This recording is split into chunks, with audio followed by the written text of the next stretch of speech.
በፕላኔታችን ተፈጥሮ ራሷን ያገለለች የሚመስልባቸው ነገር ግን በሚስጥር የተሞሉ ሁለት ስፍራዎች አሉ።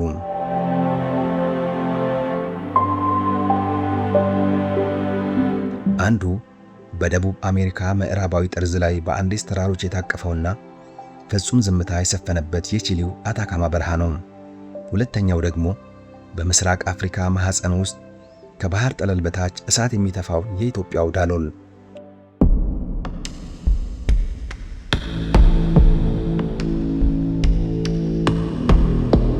ዛሬ የምንጓዘው ናሳ ወደ ማርስ ከመሄዱ በፊት የጠፈር መንኮራኩሮቹን የሚሞክርባቸው ጫማን የሚያቀልጥ ሙቀትና ለ400 ዓመታት ዝናብ ወዳልነካቸው የምድራችን ስፍራዎች ነው።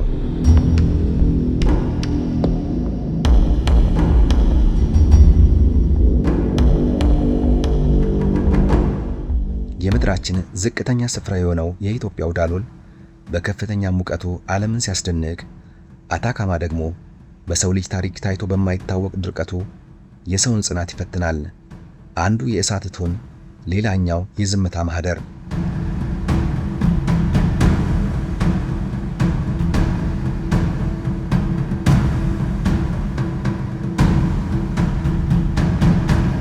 ሳይንቲስቶች እነዚህ ስፍራዎች ለሕይወት መካን ናቸው ብለው ቢደመድሙም ተፈጥሮ ግን ሌላ ምስጢር አላት። እነዚህ ሁለት ስፍራዎች ከመሬት ይልቅ ማርስን ለምን መሰሉ? ናሳስ ለምን የጠፈር ምርምሩን በእነዚህ ስፍራዎች ላይ አደረገ? በእነዚህ ሁለት ስፍራዎች መካከል ያለው የማይታይ የጂኦሎጂካል ዝምድናስ ምንድን ነው?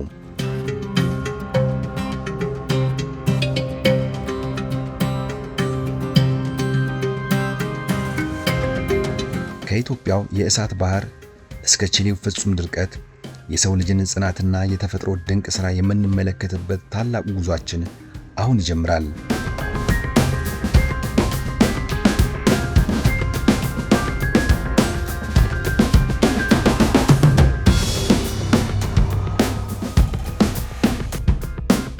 ዳሎል በአፋርኛ ቋንቋ መበታተን ወይም መቀላቀል ማለት ነው።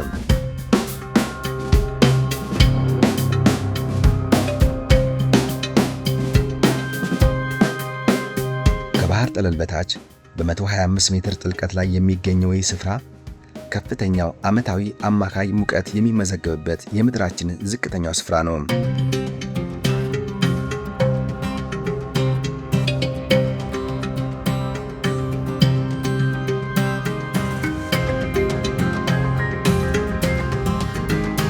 እዚህ ጋር ሰዓታችሁን ብታዩት ጊዜ የቆመ ተፈጥሮም ትንፋሿን የዋጠች ይመስላችኋል።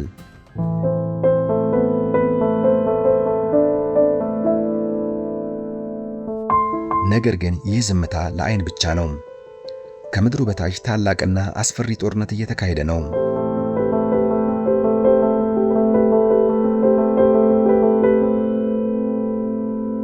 ከምድር በታች የሚመነጨው የቀለጠ ድንጋይ ወይም ማግማ ከላይ ካለው ግዙፍ የጨው ክምችትና ከከርሰ ምድር ውሃ ጋር ሲላተም ምድር የምትወልደው አስገራሚ ኬሚካላዊ ምላሽ ይፈጠራል።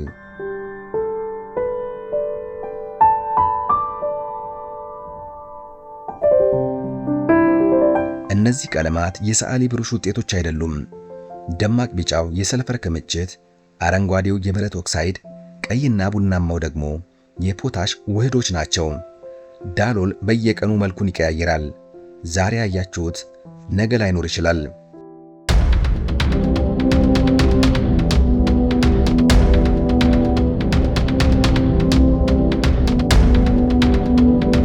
ሕይወት እዚህ ጋር ሌላ ትርጉም አላት።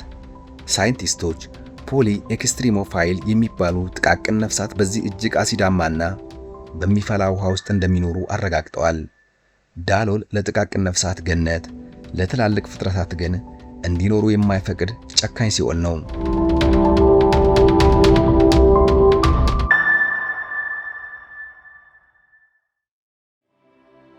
በኩሬዎቹ ዙሪያ የሚገኘው አየር መርዛማ በሆኑ ጋዞች የተሞላ ነው።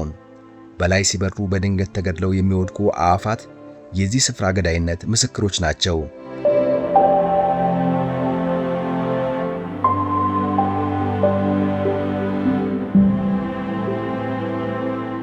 ዳሎል ለጎብኚዎች የገሃነም ደጃፍ ሊመስል ይችላል።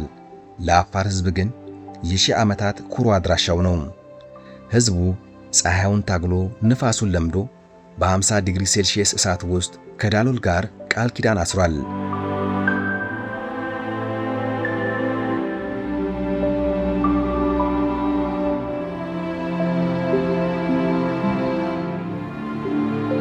ለመሆኑ ይህ እሳት የሚተፋ ምድር እንዴት ለሺህ ዓመታት የሰው ልጅ መተዳደሪያ ሊሆን ቻለ? መልሱ የሚገኘው በነጭ ወርቅ ውስጥ ነው። እዚህ ጋር አርሆ ተብለው የሚጠሩት የጨው ተጓዦች ጉዞ የንግድ መስመር ብቻ ሳይሆን የጽናት ትምህርት ቤት መሆኑን ያሳያል።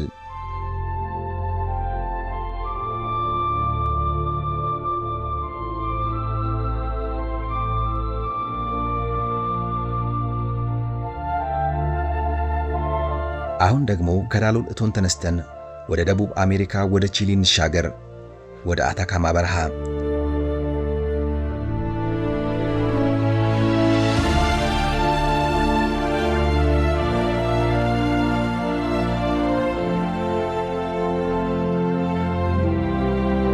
ይህ ድርቀት በውስጡ አንድ ታላቅ ምስጢር ይዟል፣ የማይሞት ታሪክን። አታካማ ለሰው ልጅ ታላቅ የታሪክ መዝገብ ነው።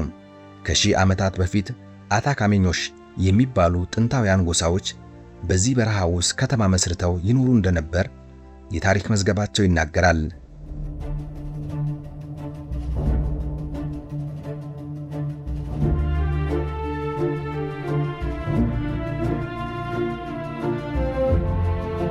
በአታካማ አሸዋ ውስጥ ተቀብረው የተገኙት የቺንቺሮ ሙሚዎች ከግብፅ ሙሚዎች በ2000 ዓመታት ይበልጣሉ። የበረሃው ጨውና ድርቀት አስክሬኖቹን ሳይበሰብሱ ለ7000 ዓመታት አቆይቷቸዋል።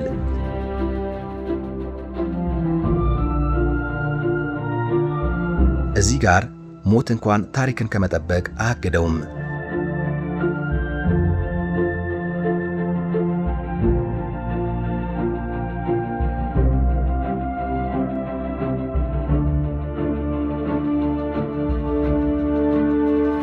አታካማ ለዓለም የደረቀ ምድር ቢመስልም ለሊንካታይ ሕዝቦች ግን ሕያውና ነፍስ ያለው አካል ነው።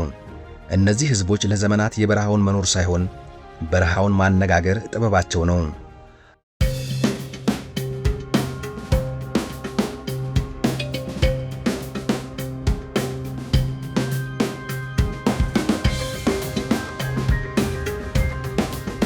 አኗኗራቸው ከምድርና ከሰማይ ጋር በተሳሰረ መንፈሳዊ ገመድ የተገመደ ነው።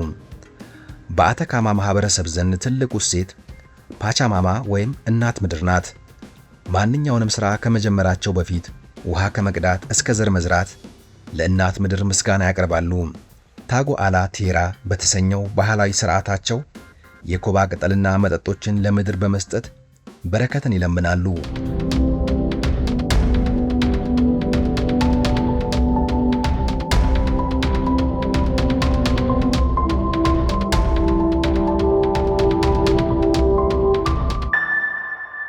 ለእነርሱ ምድር ዝምተኛ አፈር ብቻ አይደለችም፣ የምትሰማና የምትቆጣ፣ የምትባርክና የምትንከባከብ እናት እንጂ።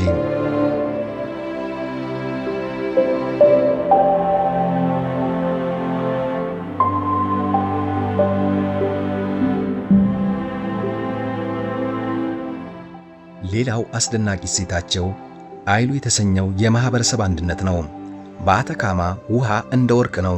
ይህንን ጥቂት ውሃ ለሁሉም በእኩል ለማከፋፈል ያላቸው ጥንታዊ የውሃ አስተዳደር ሥርዓት ዛሬም ድረስ ያስደንቃል። ጥላቻና ስግብግብነት በበረሃ ውስጥ ሞትን እንደሚጋብዙ ስለሚያውቁ መረዳዳትና መተሳሰብ የህልውናቸው መሠረት ነው።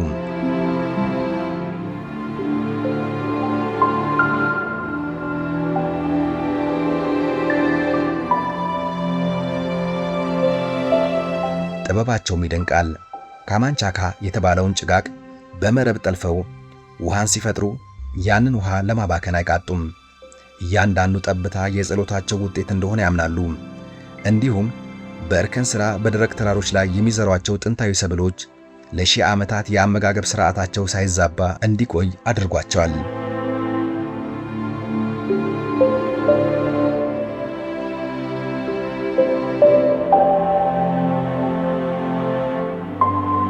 ጥንታዊ አባቶቻቸው ከዋክብትን አይተው ዝናብን፣ ድርቀትንና የወቅቱን መለዋወጥ ይተነብዩ ነበር። ዛሬም ድረስ በዘመናዊ ቴሌስኮፕ የሚታየው ሰማይ ለእነርሱ የፈጣሪ መጽሐፍ ነው።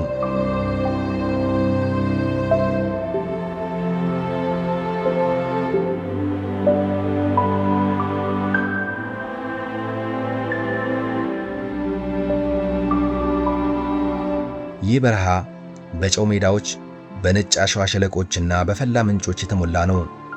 በተለይ ኤልታቴው የሚባሉት የፈሉ ምንጮች ከባህር ጠለል በላይ 4300 ሜትር ከፍታ ላይ የሚገኙ ሲሆን በማለዳ ወደ ሰማይ የሚረጩት እንፋሎት አስደናቂ እይታን ይፈጥራል።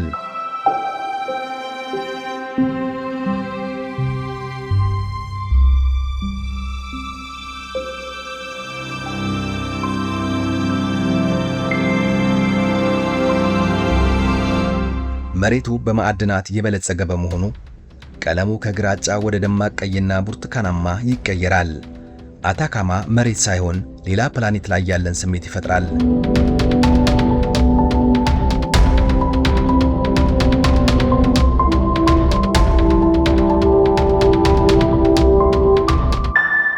ልዩ የሆኑ የሸረሪት ዝርያዎችና ጥንዚዛዎች በዚህ ጭጋግ አማካኝነት ሰውነታቸው ላይ የሚከማቸውን ውሃ በመጠጣት ይተርፋሉ።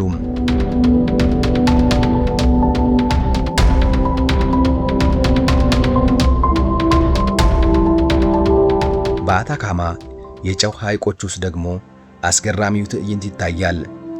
ሮዝ ቀለማቸው የሚማርክ አንዲያን ፍላሚንጎዎች በዚህ እጅግ ጨዋማ ውሃ ውስጥ የሚገኙ ጥቃቅን ነፍሳትን እየተመገቡ ይኖራሉ። ይህም ተፈጥሮ በሞት ደጃፍ ላይ እንኳን ሕይወትን እንዴት እንደምትዘራ ያሳያል።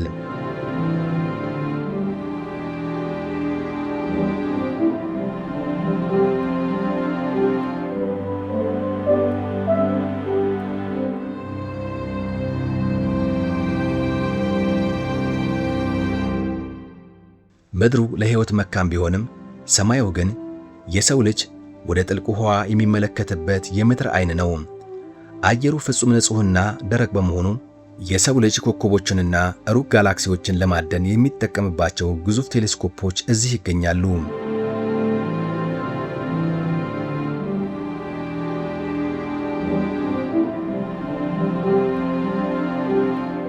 በአታካማ ሌሊት ላይ ኮከቦችን በእጃችሁ የሚጨበጡ እስኪመስላችሁ ድረስ ይቀርባሉ።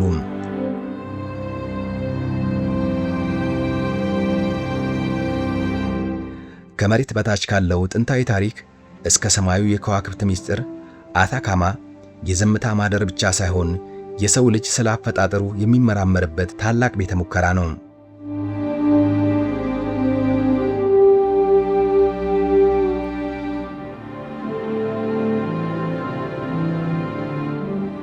ተፈጥሮ በእነዚህ ስፍራዎች ላይ አትኑሩ የሚል የሞት ፍርድ የፈረደች ቢመስልም የሰው ልጅ ጽናት ግን ያንን ፍርድ ወደ ሕይወት ቀይሮታል።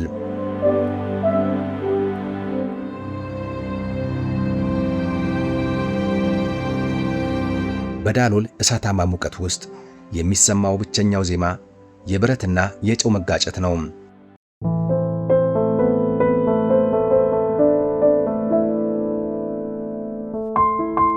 የአፋር ሕዝብ ለሺህ ዓመታት ምድሩን ታግለው ፀሐዩን ተቋቁመው ጨውን ነጭ ወርቅ እያሉ በመጥረብ የሕይወት መስመራቸውን ቀጥለዋል።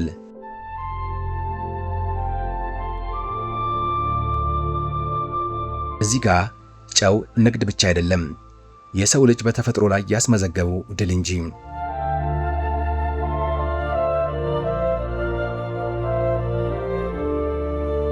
በአታካማ ደግሞ የቀኑ የፀሐይ ቃጠሎ በሌሊት ወደሚቆረጥም ቅዝቃዜ ሲቀየር ማየት ቀልብን ያሸፍታል።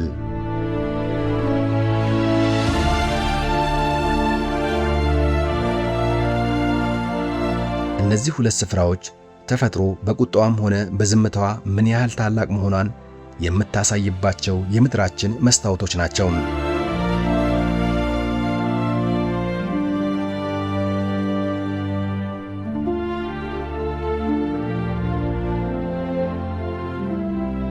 ዛሬ እነዚህ ስፍራዎች የጥንት ምስጢር መደበቂያ ብቻ አይደሉም፣ ለነገው ዓለም የህልውና ተስፋ እንጂ።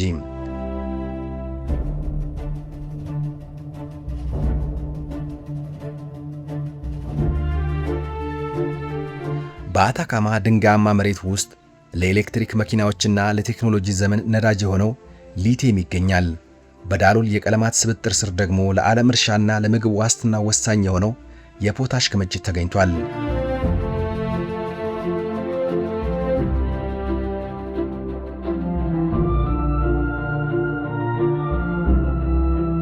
ናሳ ወደ ማርስ ከመሄዱ በፊት በአታካማ ዋሻ ላይ ልምምድ ያደርጋል። ባዮሎጂስቶች ደግሞ የሕይወትን የመጀመሪያ ፈለግ ፍለጋ ወደ ዳሎል አሲዳማ ኩሬዎች ይጓዛሉ።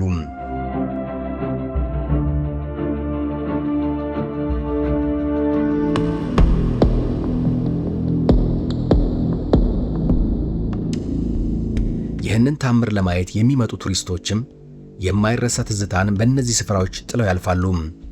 በዳሎል ጫማን በሚያቀልጥ ሙቀትና ንፋስ ውስጥ አልፎ ያንን የቀለማት ድግስ ማየት ለብዙዎች ዳግም መወለድ ነው።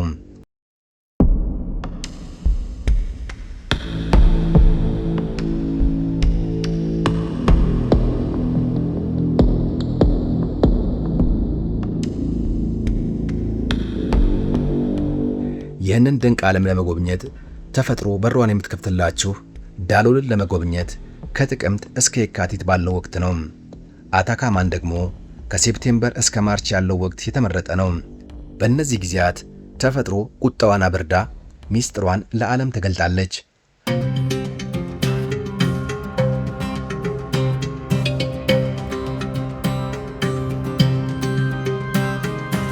አንዲት አውሮፓዊት ቱሪስት በዳሎል ያየችውን ስትገልጽ እዚህ ቦታ ላይ ስትቆሙ ሌላ ፕላኔት ላይ ያረፋችሁ ነው የሚመስላችሁ። ተፈጥሮ እንዲህ አይነት ቀለም ያላት አይመስለኝም ነበር። ተመልሼ እስክመጣ እቸኩላለሁ ትላለች።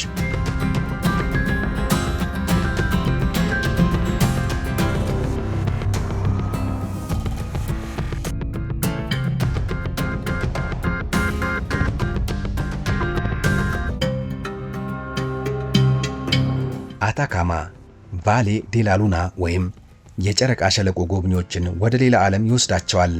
ነገር ግን የአታካማ ትልቁ ሀብት ሰማዩ ነው።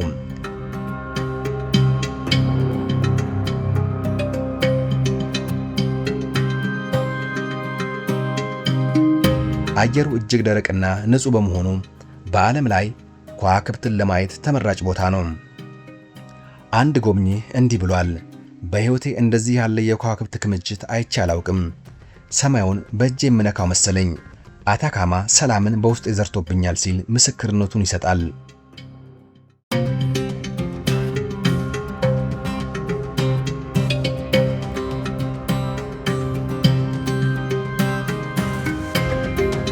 ኢትዮጵያ በዳሎል በኩል ለዓለም የምታበረክተው ይህ ድንቅ ስጦታ የቱሪዝም አቅማችን መተኪያ የሌለው መሆኑን ማረጋገጫ ነው።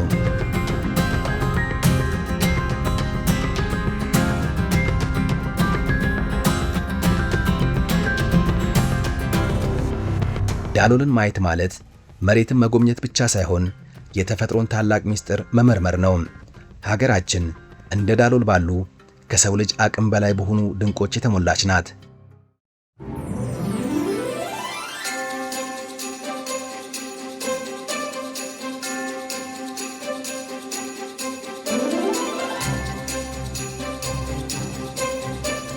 እኛ ሰዎች መሬትን የመግዛትና የመበዝበዝ ሳይሆን እነዚህን መዳረሻዎች የማድነቅና የመጠበቅ ኃላፊነት አለብን።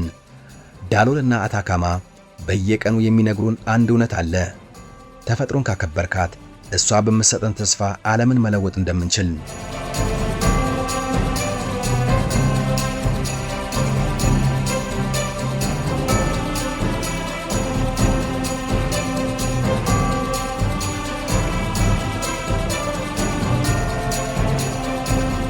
የዛሬው ጉዟችን እዚህ ላይ ያበቃል። ከኢትዮጵያ ሞቃታማው የዳሎል ውበት እስከ ቺሊው ቀዝቃዛ የበረሃ ሌሊት ድረስ አብራችሁን ስለተጓዛችሁ እናመሰግናለን። በሌላ የዓለማችን ድንቅ ስፍራ እስከምንገናኝ የምድራችንን ውበት እየጠበቅን በሰላም እንቆይ።